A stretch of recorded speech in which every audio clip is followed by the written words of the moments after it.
Hello everyone. So recently I was taking a look at the latest Dragon Ball Super manga. I believe it's chapter 17, and as expected there are quite a lot of differences from the anime, which is always a good thing, but I'm not going to talk about the chapter review since that's not the title of the video. I'm going to go straight towards the topic of the video. So lately I've been noticing some things from the latest episodes that give me a bit of a deja vu feeling towards a certain fan-made series. And this isn't a bad thing at all. I just want to show you all that maybe we already know what's going to happen in the end of the Dragon Ball Super series by analyzing the similarities I found. So the first thing I'm going to do is show you all the similarities I found with Dragon Ball Super, the Future Trunks Saga, with the fan-made manga that Toyotaro made of Dragon Ball AF. The first similarity we got from this arc revolves around the Supreme Kais. Let's look at the Xicor Saga from Toyotaro's Dragon Ball AF manga. The Xicor Saga is about a Supreme Kai that turned out to not have been killed by Kid Buu, which is the Supreme Kai of the West. She's back, but she's changed and she now sees things differently and joins the villain's side and creates a clone of Goku. This guy's known as Xicor, and since Dragon Ball AF is based on after the events of GT, Goku is no longer on Earth because he went off to live with Shenron in his realm. So Xicor is pretty much the Goku Black of Dragon Ball Super. He's not Goku, but he's got his DNA just like Goku Black, and he's just as overpowering. One thing to note is that Goku Black was already overly powerful, right? Then he reveals to everyone that he's got a new Super Saiyan transformation up his sleeve, Super Saiyan Rose. Xicor reveals to everyone a new transformation, Super Saiyan 5. This is the first time the Z Fighters have to deal with an even stronger Saiyan opponent who can go Super Saiyan 5. Now, as far as I know, Super Saiyan Rose could be the equivalent of the next step after Super Saiyan Blue. Kinda like how Super Saiyan 5 is the next step after Super Saiyan 4, of course. So in the Xicor Saga, we had two villains, the West Supreme Kai and Xicor. In the Future Trunks Saga, we got two villains, the Supreme Kai of Universe 10 and Goku Black. That's a little too similar, you know what I mean? Now, here's another similarity. Zycor's main objective was to kill all Saiyans and end humanity, right? Guess who's got the same objective in the Future Trunks Saga? That's right. On to another similarity. Remember the part where both Goku and Future Trunks lose their shit and put up a good fight against Zamasu and Goku Black? It doesn't result in a win, but it was pretty badass to see it happen. And what's something that happened in the fight against Xicor that was also pretty badass? Seeing Gohan lose his shit and go Super Saiyan 4 for the first time. Did this make him win the outcome? Nope, but it was badass. On to another similarity, yet another one. In the Xicor Saga, since Goku wasn't around to take on Xicor, it was up to Vegeta, Trunks, and Gohan to take him down, right? That's two villains going up against three heroes. Just like Trunks, Goku, and Vegeta going up against Zamasu and Goku Black. Now the latest similarity I've mentioned before in my latest episode review is the Mafuba. It's going to be used as a source that will capture Zamasu like a fucking Pokemon. That's the same outcome we got from the Xicor Saga, but it wasn't the Mafuba. It was a Z sword. The Supreme Kai used the sword to trap Xicor inside of it. Now that we're through looking at the examples, I'm finally going to let you guys know what my opinion is about how they're going to defeat Goku Black.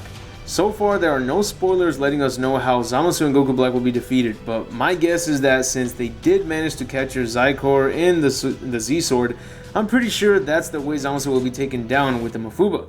Because he's not exactly as threatening as Goku Black, so I'm pretty sure him being trapped is going to be his punishment, being trapped inside this bucket for eternity.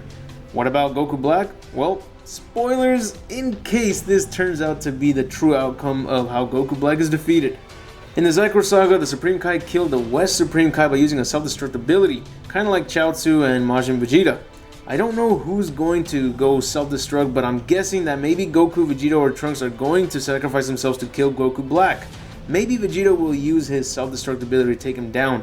Maybe Trunks will be doing it instead. Who knows? But so far, it's not looking like they're even trying to use techniques that have worked in the past, such as fusion, channeling their energy to Goku, using Super Saiyan Blue Kaioken, or even the team special where they all use their strongest Ki Blast together combined against the opponent's strongest Ki Blast.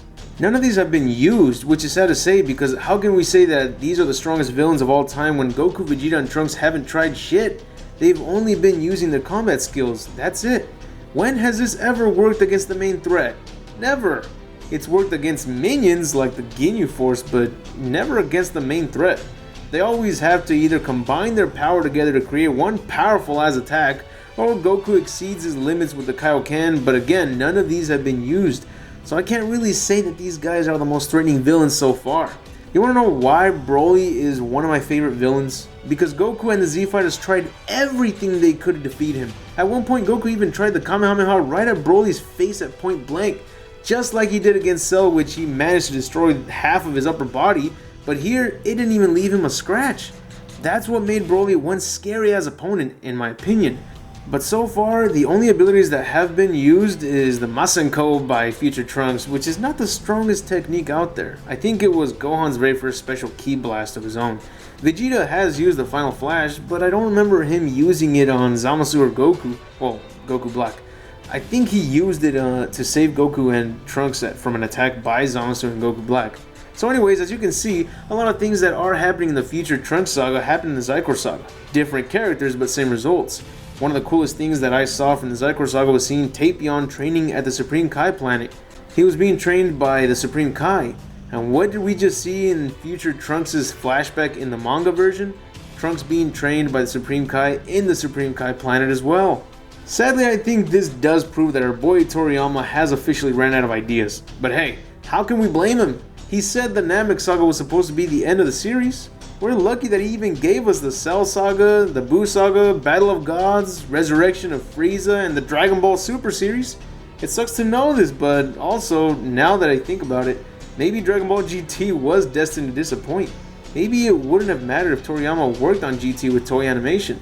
I mean, if fans are the ones coming up with these ideas, it just proves my point that fan-made Dragon Ball Z content is the best shit that ever happened. This is why I encourage the fans to continue making fan-made material, because you never know when Toriyama decides to take you up as his partner and use your fan-made story in his own Dragon Ball Super series. Because guess what's the next arc going to be about? The Multiverse Tournament, right? So what do you think that's going to be like? It's obvious that he's got the idea of the Multiverse Tournament from the fan-made manga that I believe is still going on, known as Dragon Ball Multiverse. Fucking crazy, right? Now that you all see the similarities that Dragon Ball Super has with Toyotaro's Dragon Ball AF manga, I just want to let you all know that this does not mean it's a bad thing. Like I said, Toriyama let us know a long time ago that he wasn't expecting to make the series this fucking long. He continued it for us fans. The way he sees his own creation, the Dragon Ball series, he sees it as just another anime, which is fine. But the fans, we turn that shit into our fucking lives. Which sucks because there's always going to be people that take this shit way too seriously, and instead of us fans making it fun, we go to war. It's fucking embarrassing but true. So anyways, that's it for the video. What do you guys think about this? Do you think Toriyama is going to use Toyotaro's concept to finish off Goku Black? Will Goku, Vegeta, or Trunks get themselves killed off just to take down Goku Black?